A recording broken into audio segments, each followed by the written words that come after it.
নমস্কার বন্ধুরা। ভারতবর্ষ এবং বাংলাদেশ যে সীমান্ত, সেই সীমান্তেই অনেক জায়গায় কাঁটাতারের বেড়া নেই, আমরা সকলেই জানি। কিন্তু সেই সমস্ত এলাকায় যখন ভারতীয় বিএসএফরা কাঁটাতার বেড়া লাগাচ্ছিল, সেই সময়েই কিন্তু বাংলাদেশের বিজিবি বা বাংলাদেশ বর্ডার সিকিউরিটি ফোর্স এবং তাদের সাথে সেই গ্রামবাসীরা তারা কিন্তু বাধা দেওয়ার জন্যে আসতেছেন। তাদের দাবি নাকি বাংলাদেশ সীমান্তেই সেই কাঁটাতারের বেড়া হচ্ছে। আসুন আমরা সেই ভিডিও দেখি।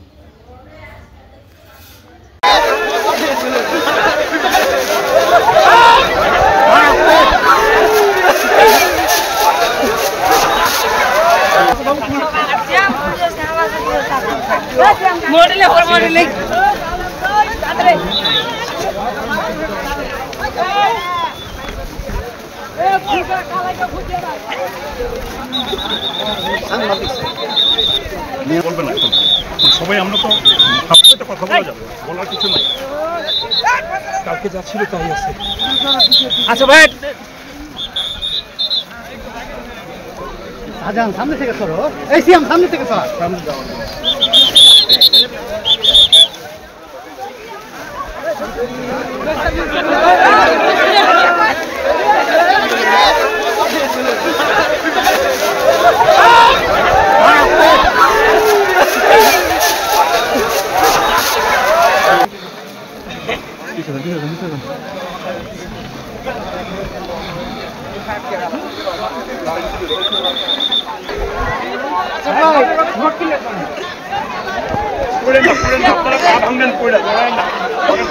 বাবা তুমিও সাংবাদিক নাকি?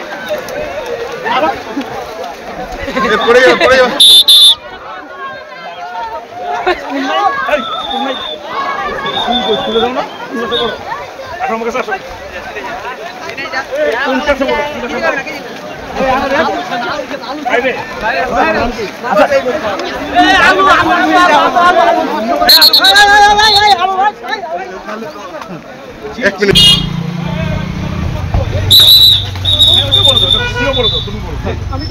আসেন আসেন ভাই।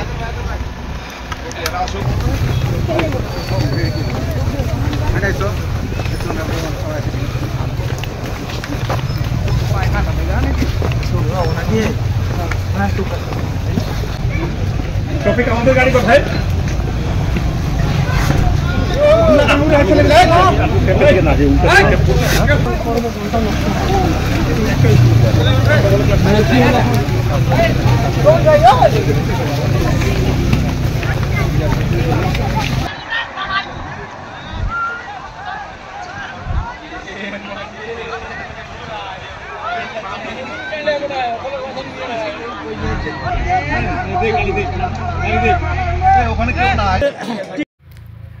চাপাই নবাবগঞ্জ বাংলাদেশের যে গ্রাম, সেই গ্রামের দিক থেকেই আসতেছিলেন গ্রামবাসীরা এবং বাংলাদেশের BGB border security force.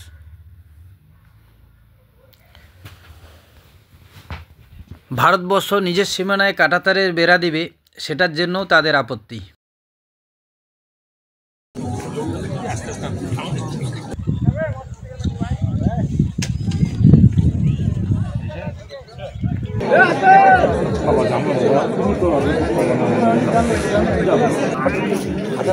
Excuse me, hello, একটু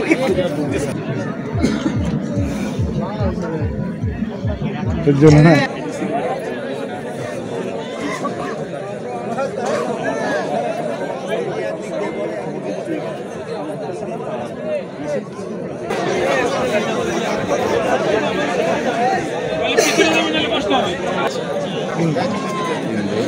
ঘটনাস্থলে উপস্থিত হয়েছেন।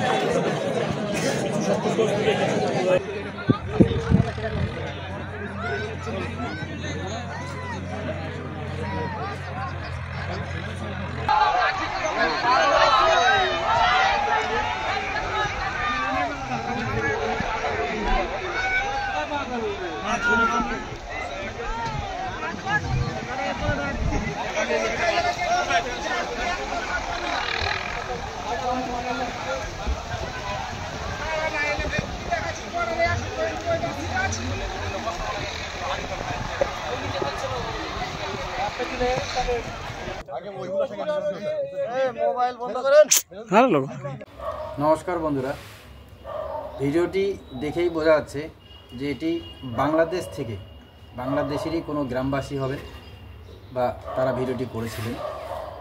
এবং শেষে আপনারা দেখলেন যে বাংলাদেশের যে বিজেপি বা বর্ডার সিকিউরিটি ফোর্স তারা কিন্তু ক্যামেরা করতে মানা করলেন। কারণ এটাই হবে তারা পরবর্তী কী রণকৌশল নেবেন বা কী কথাবার্তা বলবেন সেটা যাতে ভিডিওর মধ্যে লোড না হয়। কিন্তু সবথেকে যেটা বড় প্রশ্ন, বিশেষ করে আমরা পশ্চিমবাংলা যারা থাকি, আমাদের বিশেষ করে পুরো এরিয়াটা পড়ে বাংলাদেশ বর্ডারের মধ্য দিয়ে, আসাম থেকে শুরু করে কলকাতা, মালদা, মুর্শিদাবাদ অবধি। এবং এই মতো এই সব জায়গায়, বর্ডার এলাকা জায়গায় 72টি জায়গায় এখনও তারের বেড়া সেটা কিন্তু নেই, যার জন্যে অবাধে বাংলাদেশি অনুপ্রবেশকারী ভারতবর্ষে আসছে। বিভিন্ন চোরা চালানকারীরা আসতেছে।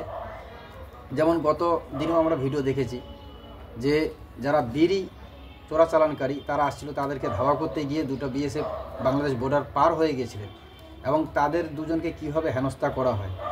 যখন বাকি বিএসএফরা আসলেন তখন কিন্তু গ্রামবাসীরা বা সেই চোরাচালানকারীরা পিছু হটল। এরকম অনেক জায়গা দেখা যায়। এবং মালদার দিকে যে জায়গা আমরা দেখলাম, সেখানেও বর্ডারে তার বেড়া দিতে যাচ্ছে বিএসএফরা, সেখানেও কিন্তু বাধা দিচ্ছেন বা বর্ডার এলাকার যে নাগরিকরা বসবাস করছেন তারা। কি কারণ হতে পারে? এবং এই ভিডিওতে প্রকাশ্যে আপনারা দেখলেন, যেটাও বাংলাদেশ বর্ডার গ্রাম এরিয়া, চাঁপাইগঞ্জ গ্রাম। তো সেই এরিয়ার লোকরাও বা সাধারণ জনগণরাও বিজিবির সাথে, বর্ডার সিকিউরিটি ফোর্সের সাথে বা তাদেরকে নিয়েই কি করে বর্ডারের দিকে আসলো আমরা দেখলাম ভিডিওতে, যে বাংলাদেশ বর্ডার সিকিউরিটি ফোর্স এবং আমাদের যে বিএসএফ ভারতবর্ষের, এরা কিন্তু সেইখানে কথা বললেন। কথাবার্তার পর সেই আবার নিজস্ব জায়গায় চলে আসলেন। কিন্তু তারপরেও থেমে থাকেনি আমাদের ভারতবর্ষের বর্ডার সিকিউরিটি ফোর্স। তারা ভিডিওতে লাস্ট অবধি দেখলেন, তারা কিন্তু তাদের সেই কাজ, যে তার বেড়া লাগানোর কাজ, সেটা কিন্তু তারা করেই যাচ্ছেন। তো এই ধরনের ভিডিও প্রকাশ্যে আসছে, কি বলবেন? 72টা জায়গায় তার বেড়া নেই, অবাধে চোরাচালানকারী আসতেছে, অনুপ্রবেশকারী আসতেছে। এবং অনেক মিডিয়াতে তারা বলতেছেন যে তাদের যাতায়াতের অসুবিধা হবে বলেও তারা কিন্তু বাধা দিচ্ছে। কি বলবেন? যাই হোক বন্ধুরা, আপনারা পুরো ভিডিওটি দেখলেন এবং আপনাদের সকলকে দেখানোর জন্যই আমি এই প্রতিবেদনটি করলাম, যাতে আপনারাও বুঝতে পারেন যে বর্ডার এরিয়ায় কেন বাধা দেওয়া হয়। এবং শুধু বাংলাদেশ বিজিবি না, বর্ডার সিকিউরিটি ফোর্স না, তাদের যে জনগণ বা সেখানকার বর্ডার লাগোয়া যে গ্রামগুলি, তাদেরও যে অসুবিধা, তারাই কিন্তু নিয়ে আসছে, এটা পরিষ্কার। তো যাই হোক, আপনারাও আপনাদের ব্যক্তিগত মত কমেন্টে অবশ্যই জানাবেন। জয় হিন্দ, জয় বাংলা।